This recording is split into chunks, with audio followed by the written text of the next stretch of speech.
నేనైతే ఊహించలేదు. Honda CB 125 Hornet మోడల్‌ని ఇండియాలోకి లాంచ్ చేస్తుందని. 125 సీసీ సెగ్మెంట్‌లో ఇప్పటివరకు ఏదో ఒక స్పోర్టియర్ మోడల్ మిస్ అవుతుందిరా హోండా నుంచి అనుకుంటూ ఉన్నాను. సడెన్‌గా దీన్ని సోషల్ మీడియాలో హోండా సీబీ 125 హార్నెట్ రూపంలో చూడంగాల్నే ఎక్సైటింగ్ అనిపించింది. మునుపెన్నడూ 125 సీసీ మార్కెట్‌లో లేని ఫీచర్స్‌ని హోండా సీబీ 125 హార్నెట్‌లో ఇచ్చారన్నమాట.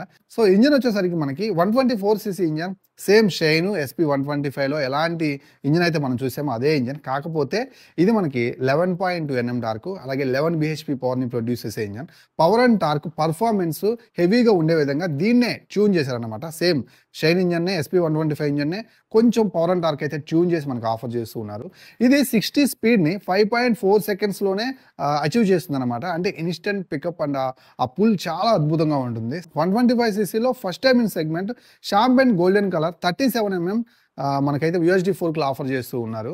సో, ఇది హైలైట్ అన్నమాట. ఇవే కాదు మరెన్నో ఫీచర్స్ అయితే ఉన్నాయన్నమాట సీబీ 125లో. ఇవన్నీ ఒక చిన్న షార్ట్‌లో చెప్పడం కష్టం. అందుకే ఒక కంప్లీట్ ఫస్ట్ ఇంప్రెషన్ రివ్యూ అయితే చేశాను. స్పెసిఫికేషన్స్ గురించి అండ్ ప్రైస్ గురించి. కింద లింక్ అయితే ఉంటుందన్నమాట. దాన్ని ఓపెన్ చేసి ఫుల్ రివ్యూ అయితే చూడండి. ఇంకా దీంట్లో సింగిల్ ఛానల్ ఏబీఎస్ ఉంది. 80 బ్యాండెడ్ సెక్షన్ టైర్ ఉంది. 110 సెక్షన్ టైర్‌తో వస్తుంది. ఓపెన్ టైప్ చైన్‌తో వస్తుంది. అలాగే డిజిటల్ కన్సోల్‌లో చాలా ఫీచర్స్ అయితే ఉన్నాయి.